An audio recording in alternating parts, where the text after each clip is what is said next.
Welcome to the SWIKE podcast, the only podcast that shares the stuff you didn't know you needed to know about jobs, careers, and life. The SWIKE podcast, the stuff I wish I knew earlier. Hi, everyone, and welcome to the SWIKE Stuff I Wish I Knew Earlier podcast. We're here with one of our new guest hosts, Shaan. Shaan, how are you doing today? Really good, Luki. Thank you. Thanks for having me. My pleasure. So Shaan comes from a background of business and a bit of marketing, customer experience, things like that.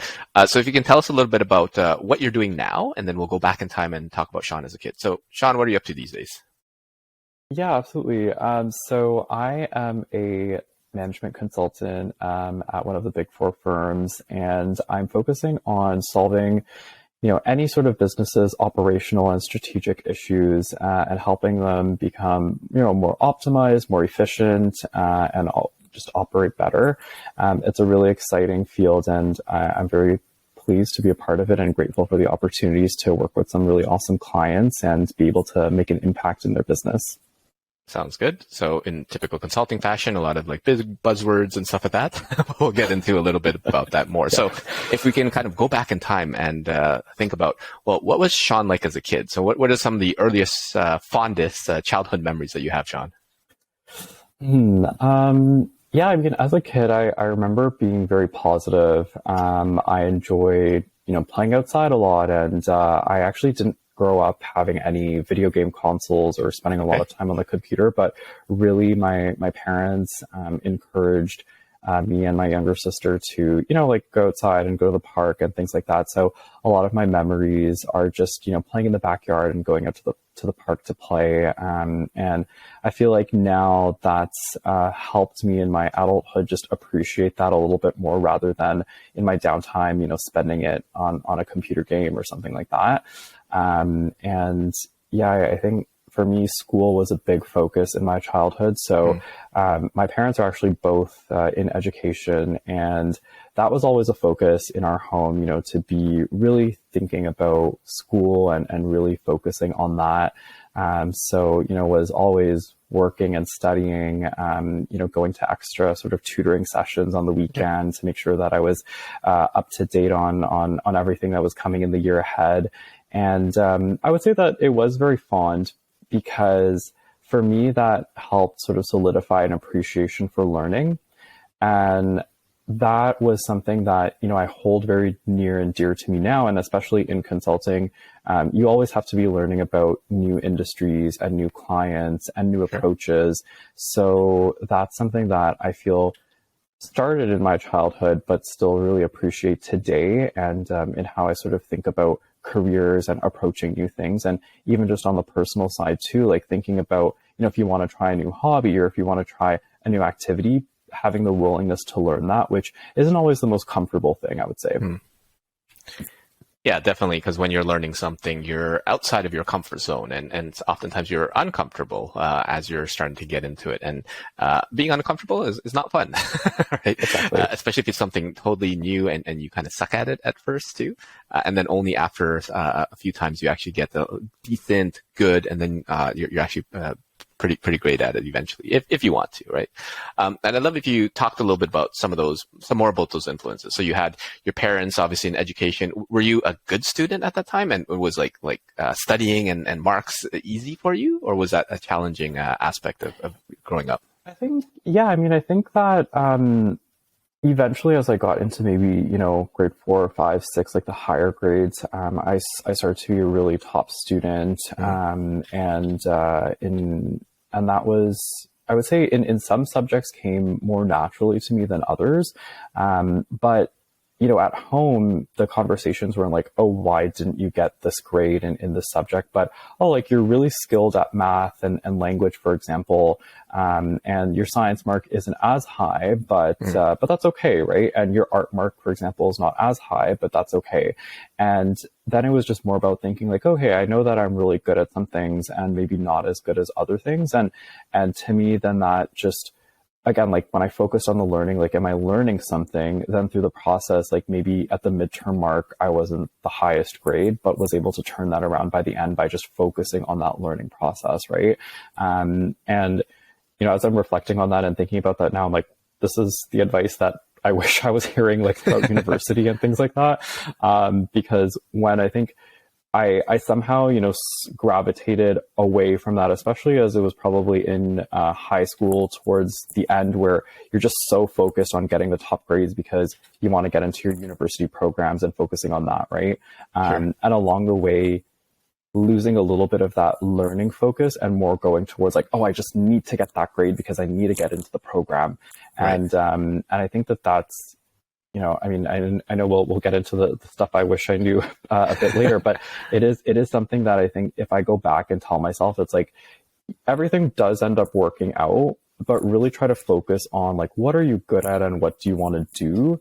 And from there, like when you put in that energy towards that, it ends up being better than like, oh my God, I just need to get that 90 in that course and do whatever it takes to get there. For sure. I'm reminded of some folks that top performing from a study perspective, academic perspective, but some of them will actually pick like the easy course, which they know they can get a high grade, versus the more challenging course that they're more interested in and they know they'll probably learn more, just because there is that kind of perception of failure and like you need the high marks, a high GPA and things like that, which if we didn't have that, I think the world would be a much more interesting place where more people could try those types of things. So I think it's a good piece of advice for folks to consider. Now, it doesn't make it easier when you could have had a high mark on one thing and you don't end up, even though you sort of love it more. But I mean, it's choices that we make. And I'd love for you to walk through a little bit about that interest in business. So you ultimately went into different sorts of business school, taking an MBA as well. But where did that come from? Like, was it kind of your parents nurturing you and saying, hey, you have this aptitude for it, or were there other influences that kind of put you along that path? Yeah, honestly, I would say that I was really confused in high school. I didn't know really what, I think because of that, I had a lot of interest and tried a lot of things and focused on that learning. I could really see myself in different fields. So in elementary school, for example, I didn't really like science too much, but as I got into high school, I actually started enjoying science a lot more and was really into chemistry of all things. And I was like, oh, can I see myself being like a chemical engineer or studying chemistry? And I had applied to those programs. And I then also was like, oh, business, I think that's really interesting, but didn't really know what business entailed. But applied to like a couple of business school programs. And even then within that, some business programs in undergrad are a little bit more specialized. So I had applied to an accounting program at Waterloo.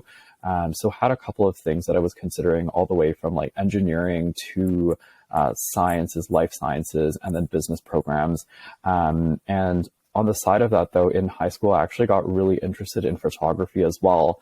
And it was one of my my friends in the photography club even suggested like, oh, are you going to apply to any sort of like arts programs in photography? I didn't end up doing that, but it was a nice sort of compliment from them. They actually pursued that route and they're a photographer now. And I thought, oh, okay, like that's now just reflecting back, I'm like, oh, that's really nice that they thought of me in that light too. But ultimately, I think what I was narrowing it down to was like a life science sort of approach or a business route. And when I was talking to in high school, really like my parents were supportive of any direction that I wanted to go in. So then I just talked to, a couple of family friends and some teachers as well to just get their opinions, some guidance counselors, and really grateful for those mentors at the time who helped kind of give that first, advice and that really big sort of milestone that I would say a student has to make in their life, where they're now deciding on some different routes that, before for the last, 16 to 18 years, it was really prescribed for you where you're going. You're just going to the next grade and all your friends are doing the same thing. And now it's like, oh, you have to kind of take a step by yourself, right?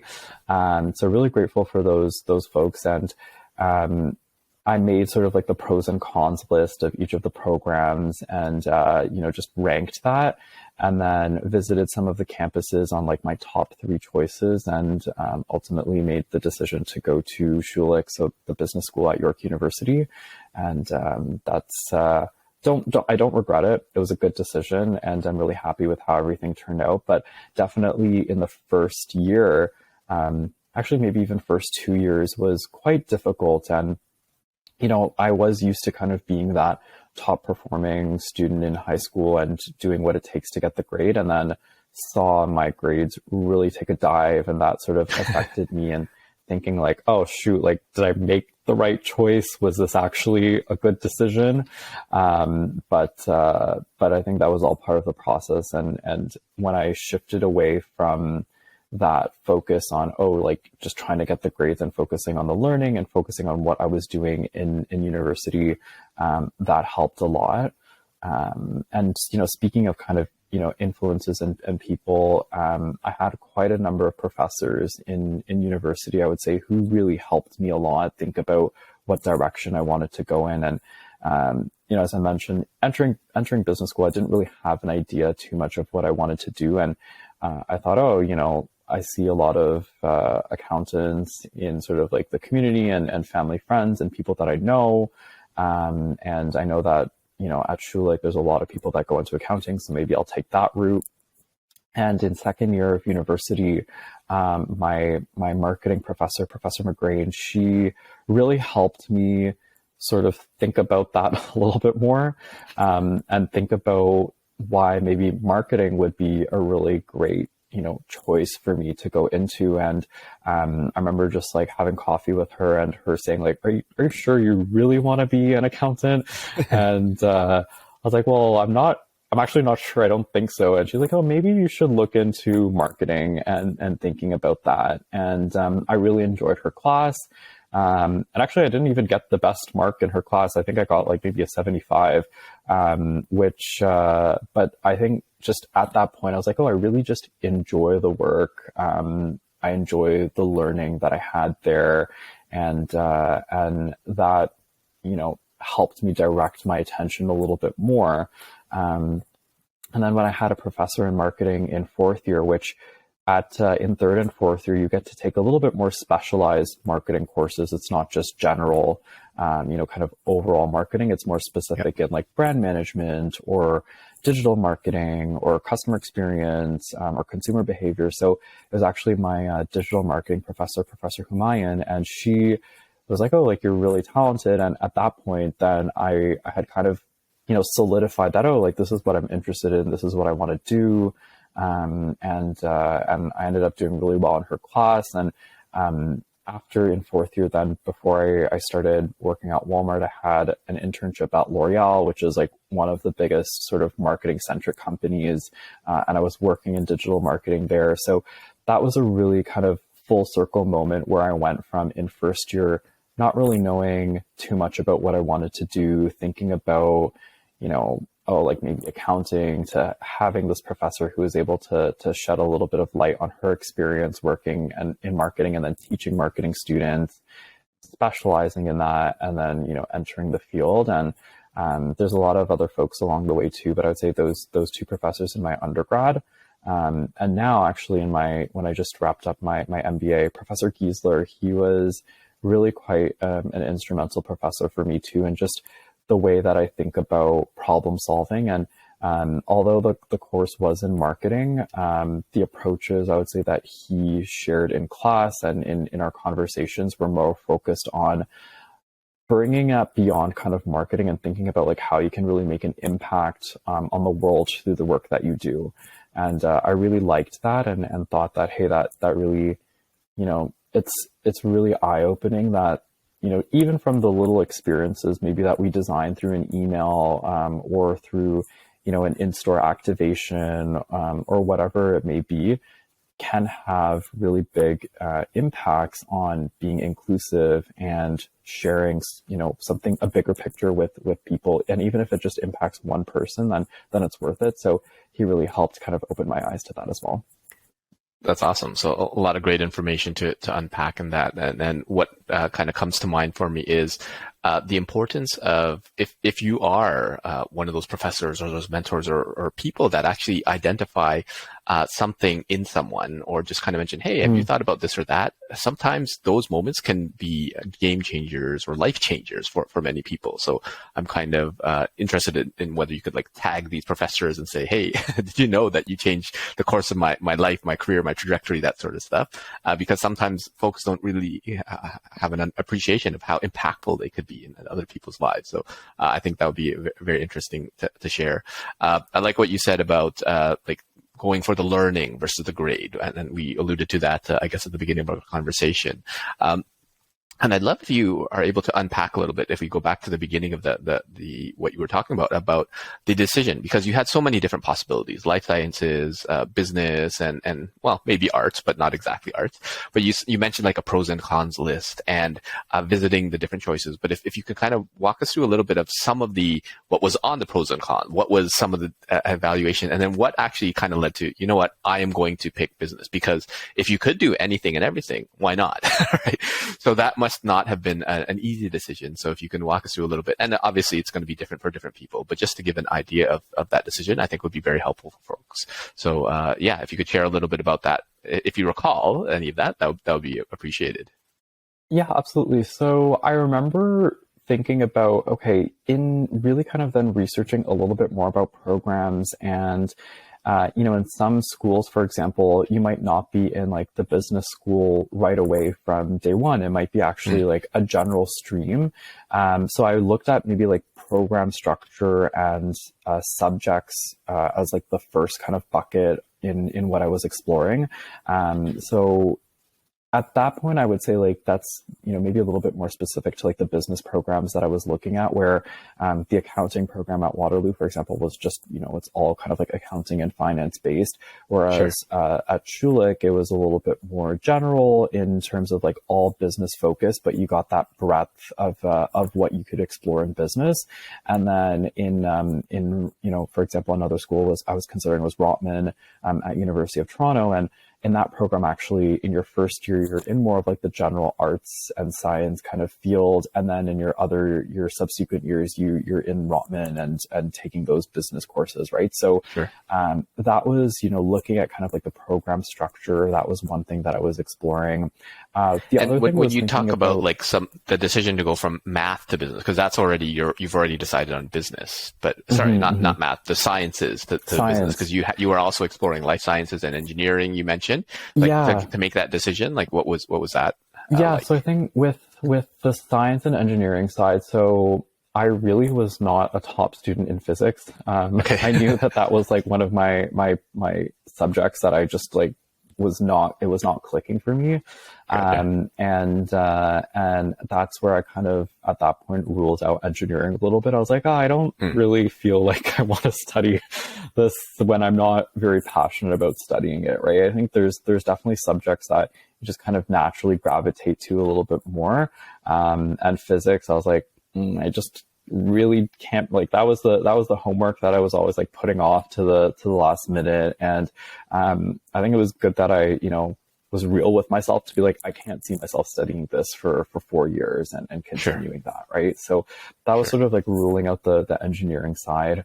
And then the part about science and sort of just evaluating those options, like I was really thinking about, well, eventually I do want to work, right? I don't at least at that time, I wasn't thinking about, like spending, doing master's degrees or possibly PhDs or additional studying. And I don't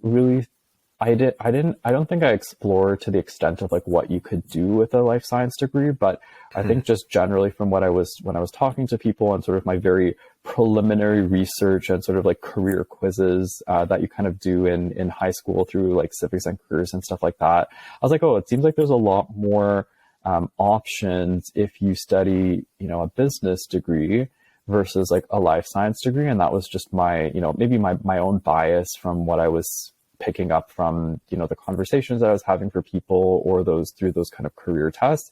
So that's where I was like, oh, maybe business might give me some more options to think about. And that's how I kind of ruled out science. But again, I think what I recall as well is when I was talking to even some of my science teachers, especially my physics one. I remember I was talking to him because I was like, oh, I don't think I want to do engineering because I really don't really enjoy this subject. But he actually, I guess, gave me some good advice too, where he was like, well, do you see yourself really studying like sciences for a few years? And he's like, you're really good with people, and you can really communicate well, and you have a lot of creative ideas.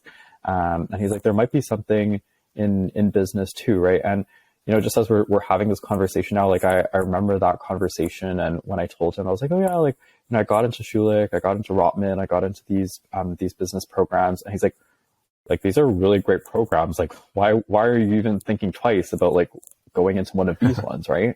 And I was like, oh, I mean, I guess that makes sense, right? So, yeah, I mean, honestly, I think just reflecting on this, like I'm very, very thankful for all of these teachers and professors, and my parents and just different mentors and family friends who have had along the way who've been able to talk with me. And even there's one mentor that I have, and I'm still in contact with him today, and he's a Schulich grad as well. And I think just that conversation that I had with him, where I was like, oh, I think I'm gonna choose Schulich, and he's like, yeah, like it's a really great decision. And the interesting thing is that he actually did do the CPA route, and he is a chartered accountant, but now works in the retail industry, in merchandising. So it was sort of close to what I was doing before when I was at Walmart before I moved to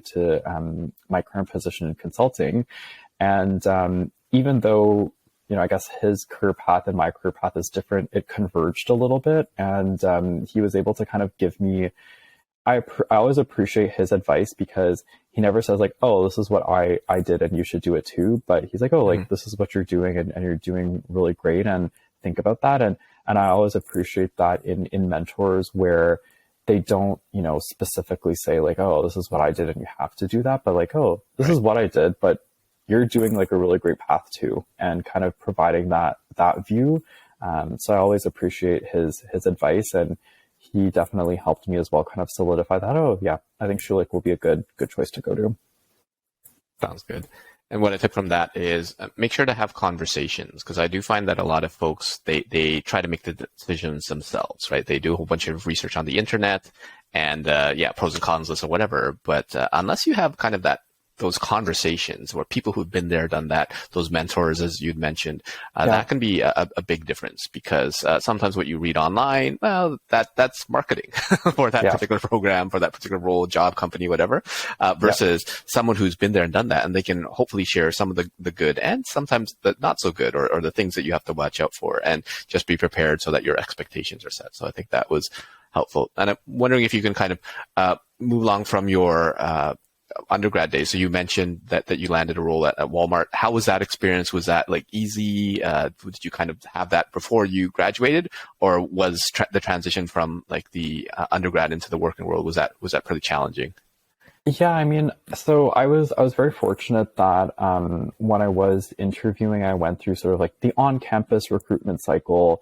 But I would say that wasn't always the case for me. I really struggled up until, I would say, third year, actually getting an internship through the on-campus recruitment. So maybe I'll provide a little bit of light on how that works at York University. But basically, there's the postings that kind of come out through the campus portal, and usually what happens, and now kind of also being part of the recruitment at my firm, I know that there's sometimes like spots that are allocated for specific schools, for example, right, that you have. And that's where the posting kind of goes to. And there's a little bit more of a tighter link between the HR at the company and sort of like the campus recruitment team, or the campus team that facilitates those student placements, versus, you can find your own job sort of outside of that and applying to internships that are just generally posted, or full-time roles that are posted outside. So when I was in first and second year, really struggled a lot to find a job. And I remember applying to, I actually still have like my list. I think in my first year, probably applied to like 30 internships or something like that. And then in second year, same sort of thing. but a little bit lighter because I actually did. So I ended up working in the Ontario government in my first summer of between first and second year, and then they invited me back in the second summer. So I didn't apply to as many in the second year, but I was like, oh, let me just put some feelers out and see what happens. But in third year, and actually my manager at the government, she was a really amazing mentor too, because after my second year, she sort of said, you know what, you should really try working in a corporation too to get that experience. And she's like, there's nothing more that we can really offer you here. And she gave me a really good piece of advice that I'll always remember. And now as I'm stepping into sort of manager roles, thinking about this, that she said, my job as a manager is to coach you beyond your job. And I really liked that. And now, when I have my teams thinking about, okay, like coaching them to the next level and beyond so that they can take that and run with it. Right. So, in that third year, kind of September, I remember applying to, I think it was like 100 internships. I applied on campus, off campus, and ended up landing an on-campus internship through Val. And Val was a really great employer. They employ, a lot of students in the summer through field roles and corporate roles. And I was in their corporate internship program, which leads to actually like a grad program. So grad programs are when organizations have that sort of like a rotation program where they choose students to be, or new grads to be a part of, to get the opportunity to work in cross-functional teams across the business. And there's also, some leadership development and training as part of that as well. So in fourth year, then I was applying to all of those kind of like leadership programs. And that was my goal to kind of get into that. And I ended up, and consulting as well. I think everyone tries to throw their hat in the ring for consulting and see what happens there. But I ended up getting some offers before it was graduation, and ultimately then ended up at Walmart in their leadership development program. And I would say the transition from school to work was not an easy one, which is why books like the ones that you've authored have really been helpful. I would say I would encourage students to reach out, and even the resources that you put out too are super helpful to just help thinking about navigating that transition, because that is a pretty big milestone that you go through after sort of that initial one of like, oh, choosing what university, but then thinking about, okay, like what am I going to do now, right? And how do I adjust to this new pace? So it wasn't an easy one, but I would say because I had sort of that leadership development piece as well, where we were working with, there was the leadership development teams inside of the organization that facilitated sessions to help us think about career planning, and thinking about, how to work well in teams, understanding your personal brand, understanding your strengths. Those sessions were actually super valuable when you have a clear idea. Like, for example, the true colors. I'm not sure if you've heard of that, where it's like, oh, like you have your, it's similar to like a sort of Myers-Briggs sort of test, where you have like colors that show your personality and like where your sort of strengths are. So having that understanding, and even like I remember doing the Hogan assessment. So there's a bunch of tests that we had access to do. But those really help you kind of deep dive and think about who you are.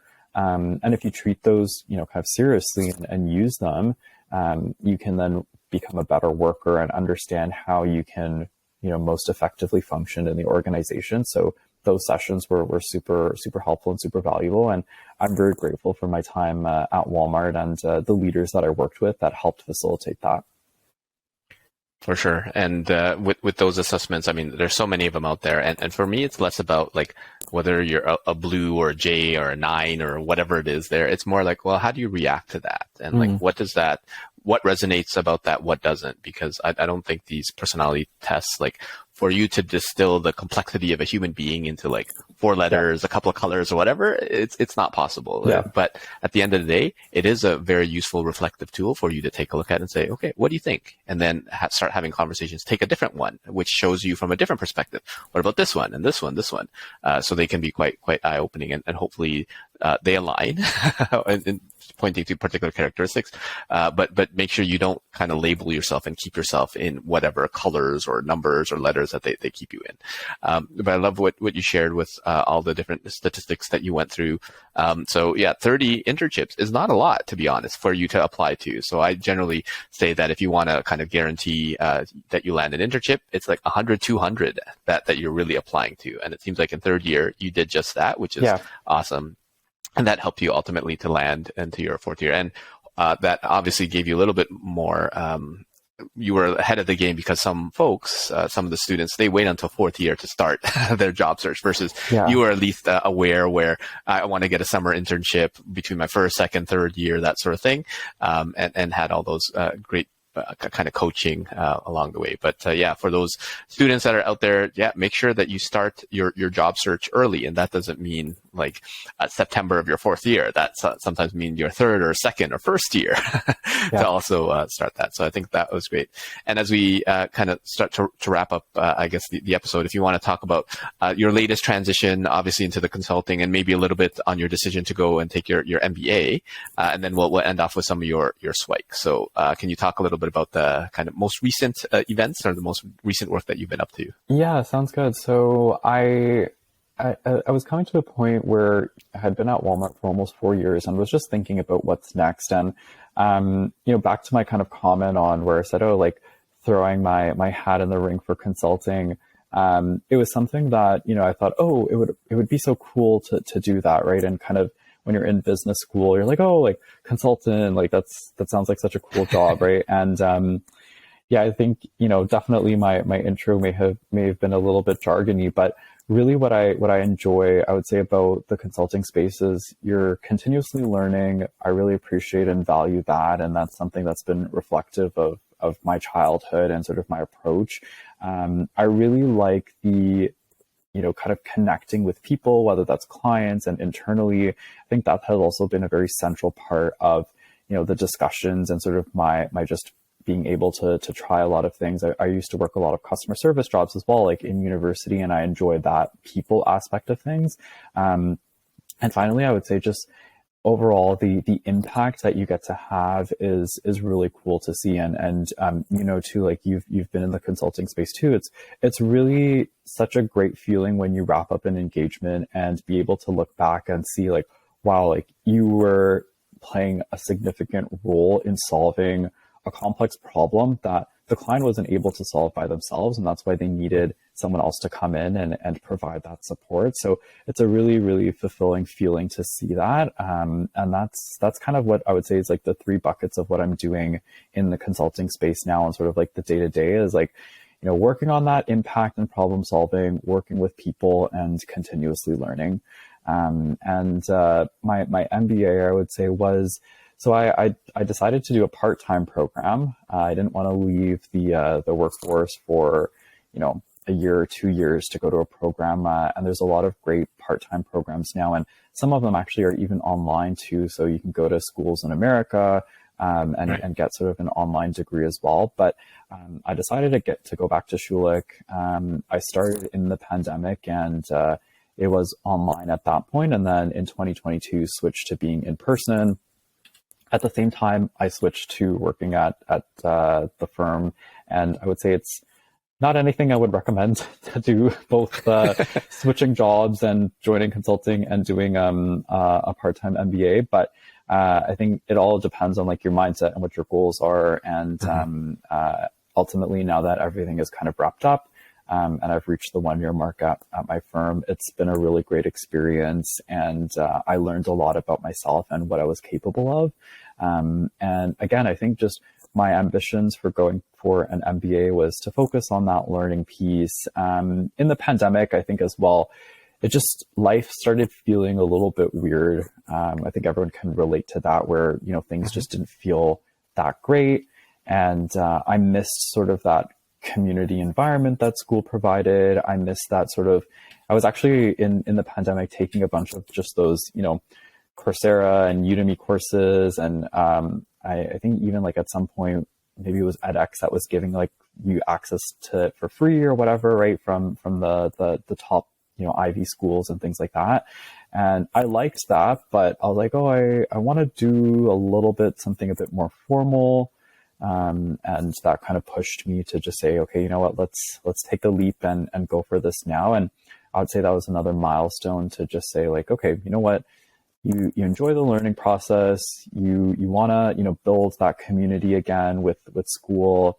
So I decided to apply and got in, and here I am a few years later, graduated, and feels really good. Sounds good. And probably more adventures to come. But if you can, and I know you've shared some of your SWIKE already before, but if you want to, reiterate or kind of elaborate on some or mention some that you haven't, what is some of the SWIKE, the stuff I wish I knew earlier that you'd share with young Shaan at various points in his life? So what is some of the SWIKE that you'd share? For sure. And so, we've chatted about a few, but I would say, thinking about like what your purpose is and what you want to do, right? And sort of through exploring those different tests. And I like what you said too, Luki. It's like, you can't really characterize someone based on like a letter or a color, but just reflecting on that and thinking about, okay, like, how does this align with my purpose, or what am I seeing from this? What do I agree with, or what do I not agree with? And aligning that to sort of your ambitions and goals, right? And being patient in the process. I would say that's one of the biggest things, is like focusing on that purpose and that journey side. The other point, which you elaborated on as well, I would say, is the importance of a network and speaking with people. I think, when I chat with students, it's really great when I see students, putting themselves out there at the networking events and taking that opportunity to meet people. But maybe you don't have access to go to the events so easily. And that's where I would say it's like, you can put it on you actually yourself to build that network, right? To reach out to, you can start with like your family and family friends, and then branching out to, cold calling on LinkedIn. And you'd be surprised at how open people actually are to having that initial conversation to help out, right? And then the last thing I would say is not compromising on who you are. I think that's really important, to be authentic and be true to yourself. And again, kind of like linking back to your purpose and what you want to do in life and in your career, being intentional about that and being authentic. I would say that those are the three things that I would tell young Shaan on the stuff I wish I knew earlier. Sounds good. A lot to unpack in each of those, and probably episodes on their own. What I'll take for the purpose one is trying to be a little bit more proactive. I think you alluded to it at the beginning, where like the first 18 odd years of your life, you're kind of prescribed, like you have to do this. And then when you make that initial choice to go to college, university, or wherever, that's the real first decision that people make. And then everything just becomes more and more decisions. But are you really proactive about that, or are you just taking whatever you can get? So thinking about that, and it's never too early. Now, when you're 12, you probably don't have the life experiences as someone who's 18 or 25, but there's nothing to be said about you trying something and exploring and see what might be helpful. Networking, for sure, super important. I'm a huge advocate of that. I often share the acronym FRANK for folks, which is friends, relatives, acquaintances, neighbors, and then kids. And if you happen to be the kid, sometimes it's your friend's parents or your friend's parents' uncles and aunts or whatever it is. That could be super helpful for you to have those coffee chats and things like that. And that whole authenticity part of that, well, that's, again, another aspect of it on your own. And you probably have to go out and explore to figure out, like, what is authentically you versus what do your parents want you to be versus what do your older siblings, cousins, this and that expect from you, that sort of thing. And really taking the time to think about who you are there. So thanks so much, Shaan, for sharing your SWIKE, and obviously there's probably more to dive into in future episodes. But if you can share a little bit about any future aspirations that we can look forward to. I know you have a little side project from a career consulting perspective, and we talked a little bit about like mindfulness and purpose and other things that you're also dabbling into. And then where can folks connect with you? So connecting, and then some of the future aspirations. Yeah, so if you can share a little bit of that, absolutely. That'd be great. Thanks for asking, Luki. So happy to connect with any of the viewers through LinkedIn. My name is Shaan Jessa. I'm happy to chat with any viewers who would find the conversation useful. In terms of future aspirations, I mean, right now I'm really enjoying the consulting space. It's pretty exciting, and I've only been here for 1 year, so looking to continue to grow there. But in terms of, what else is on the horizon, so I just finished my master's, which was big. But speaking about that professor again, Professor Giesler, he really opened my eyes to something new. And one thing that I've been really interested in is, exploring kind of like the implications of technology that we're having on society. And I guess that sort of links back to my, thinking about mindfulness as well, is that we are living in such a digital age. And I think that it's important to be aware of that and know how that kind of impacts you. And that's why I've actually been spending a lot more time off of, my screen whenever I do get the chance. Like work, you're so into it. And for sort of my activities outside of work, I'm really trying to be mindful about that and, doing some outdoor activities like running. And now the weather's getting a lot nicer, so looking forward to more of that time. But yeah, that's what's kind of going on with me in terms of now and looking to the future.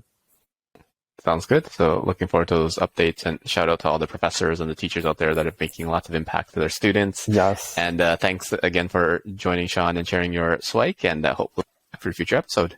Thanks, Luki. I would love that. Take care. Take care. Bye.